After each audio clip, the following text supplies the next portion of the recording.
चला तर ताईनो या चहा घ्यायला आणि तुपातला भाजलेला ब्रेड खायला.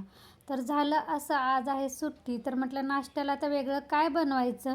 तर रात्रीची कणी एक भाकरी पण शिल्लक होती, त्याचं मी बारीक तुकडे टाकले आणि त्यावरच कणी तिखट मीठ टाकून थोडंसं पाणी शिंपडून ठेवलेलं आहे. इथं कढईमध्ये तेल, जिरं, मोहरी, कांदा भाजायला ठेवलेला आहे. आणि म्हटलं आमटीसाठी तुरीची डाळ कणी धुवून घ्यायची, टोमॅटो वगैरे चिरून घ्यायसाठी टोमॅटो देखील धुवून घेतलेला आहे. तर इथं माझी भाकरी फोडणीला टाकलेली आहे बघा. तर माझ्या छोट्या मुलाला कणी असं फोडणीचा भात, फोडणीची भाकरी भरपूर आवडते. त्यामुळे नाश्त्याला जरी दिलं ना तरी आवडीनं खातात मुलं.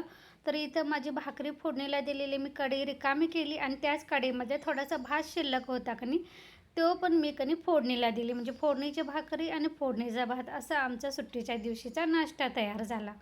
कारण कसं आहे माहिती आहे ताईनो, आपल्याला इतकं तरी भेटतं देवाच्या कृपेने. काही लोकांना कणी शिळं देखील अन्न मिळत नाही पोट भरायलासाठी. त्यामुळं कणी मिळालेल्या अन्नाचा अपमान कधीच करायचा नाही, उतू कधीच जायचं नाही.